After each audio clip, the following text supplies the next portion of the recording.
애가라는 것은 죽음을 애도하는 노래, 슬픔의 노래입니다. 죽음 앞에서 그 슬픔을 노래하는 것이다. 그러니까 예레미야 애가는 뭐냐면은 누군가 죽은 거죠. 근데 그게 누가 죽었냐면은 예루살렘이 죽었어요. 남유다 왕국이 죽었습니다. 그것을 바라보면서 예레미야가 슬퍼하며 노래하는 것, 그것이 예레미야 애가입니다. 그래서 이 애가에는 국가 공동체의 고난을 아파합니다. 우리가 욥기나 이런 것들은 개인의 아픔을 노래하죠. 개인의 고난과 아픔을 노래하는데 예레미야 애가는 나라가 멸망한 데 대한 국가 공동체의 고난을 아파하는 내용이 되겠습니다. 예루살렘이 죽었다라고 제가 말씀드렸는데, 그래서 예루살렘이 당하고 있는 그런 아픔, 또 어떤 예루살렘이 사람처럼 의인화되어서 표현되어 있는 구절이 많이 나옵니다.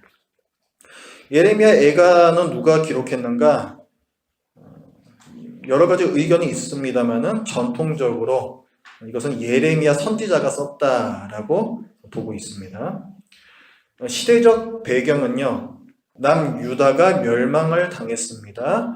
기원전 586년에 바벨로니아라고 하는 나라 아시죠? 바벨론이라고 성경에서는 표현하는데 그 나라가 남유다를 쳐들어와서 성벽을 에워쌉니다. 그리고 성벽을 부수고 왕궁을 부수고 성전까지 모두 다 무너뜨려 버립니다. 이것이 이제 시대적 배경인데 지금 예레미야도 그렇지만은 남유다 백성이 겪은 그 어려움은 이루 말할 수가 없는 것이죠. 나라가 망했으니까. 물리적으로 황폐되었다. 눈에 보이는 예루살렘 성벽이 무너졌고 왕궁이 무너졌고 성전이 불에 탔습니다.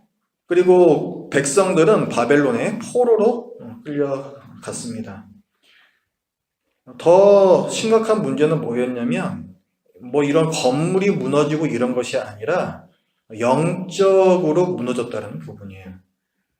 이 일을 겪으면서 이 유대인들의 마음이 무너졌습니다. 지금까지는 성전이 있었고 예루살렘 성이 있었어요. 하나님께서 우리와 함께 계신다. 하나님께서 우리를 다스리신다. 라는 신념이 있었습니다. 그런데 그 하나님께서 계시다라고 하는 것을 나타내는 상징하는 대표적인 성전이 무너지면서 남유다 백성들은 큰 영적인 실망감, 절망감을 느꼈습니다. 이제는 하나님께서 우리와 함께 계시지 않는가? 우리는 더 이상 하나님의 백성이 아닌 것인가? 자, 그래서 예레미야 애가의 주제를 보시죠. 주제 첫 번째는 심판의 슬픔입니다. 심판의 슬픔. 이 심판이 왜 임했는가? 언약적 저주라고 써 있습니다. 여러분 성경을 펴셔서 신명기 28장 말씀을 잠깐 같이 보겠습니다. 신명기는 이스라엘 백성이 애굽에서 탈출해 나와서 하나님께서 약속하신 땅 가나안 땅으로 가고 있는 중에 이제 가나안 땅을 눈앞에 두고 요단강만 건너면은 가나안 땅이에요. 그 요단강을 건너기 직전에 모압 평지라는 곳에서 모세가 설교를 합니다. 모세가 이제 가나안 땅에 들어가서 살 백성들을 보면서 너희들이 약속의 땅에 들어가면 이렇게 살아야 한다. 이것을 알려주고 지금 이스라엘 백성들은 출애굽에서 나왔던 그 사람들은 이미 광야에서 40년 동안 떠도는 동안 다 죽었어요. 지금 있는 백성들은 그들의 자녀들입니다. 그 자녀들이 이제 가나안 땅에 들어가서 하나님의 말씀에 순종하면서 살아야 되는데 이 사람들이 광야에서 떠돌면서 자란 사람들이다 보니까 하나님의 율법을 몰라요. 그래서 십계명부터 이들이 지켜야 할 율법에 대해서 설교 형식을 통해서 모세가 쭉 풀어주는 것이 바로 신명기라는 책입니다. 이 신명기에는 오늘 지금 우리가 볼 28장은 너희들이 가나안 땅에 들어가서 순종하게 됐을 때 하나님 말씀에 순종하게 됐을 때 받는 복이 먼저 나오고, 이어서 너희들이 하나님의 명령에 순종하지 않고 살았을 때 임하게 될 하나님의 저주에 대해서 또 설명을 합니다.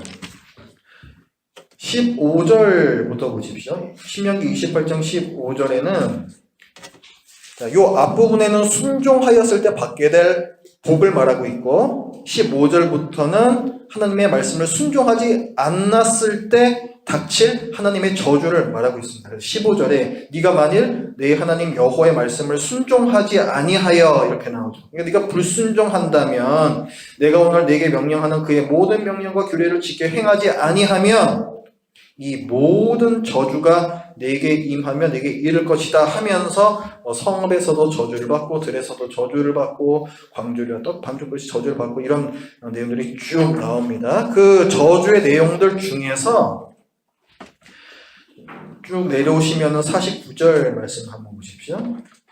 이런 저주가 임할 거라는 거예요. 너희가 불순종하면 곧 여호와께서 멀리 땅끝에서 한 민족을 독수리가 날아오는 것 같이 너를 치러 오게 하시리니 이는 네가 그 언어를 알지 못하는 민족이요 그 용모가 흉악한 민족이라. 노인을 보살피지 아니하며 유아를 불쌍히 여기지 아니하며, 네, 뭐 쭉쭉 나오죠. 너희를 다 멸망시켜버릴 것이다 이렇게 나와요. 또 52절에는 그들이 전국에서 내 모든 성읍을 에워싸고 네가 의뢰하는 높고 견고한 성벽. 그러니까 지금 예레미야 애가의 배경에서 보자면은 예루살렘 성벽이 됩니다. 그 성벽을 다 헐며 내 하나님 여호와께서 네게 주시는 땅의 모든 성읍에서 너를 에워싸리니 네가 적군에게 에워싸이고 맹렬한 공격을 받아 곤란 당함으로 내 하나님 여호와께서 네게 주신 자녀 곧 내 몸에 소생의 살을 먹을 것이라. 이 적군이 와서 예루살렘 성을 둘러싸고 공격을 하니까 점점 먹을 것이 떨어져요. 외부와의 그 교류가 차단되니까 먹을 것이 없으니까 그 굶주림을 이기지 못해서 이 이스라엘 백성들이 자기가 낳은 자식을 잡아먹을 것이다. 아주 끔찍한 상황을 예언을 합니다. 이따가 우리가 예레미야 애가에서 보겠지만은 실제로 여기에 지금 읽었던 이 말씀들이 그대로 다 현실적으로 이루어집니다. 하나님의 저주가 임하는 거죠. 그러니까 지금 예레미야 애가에서는 이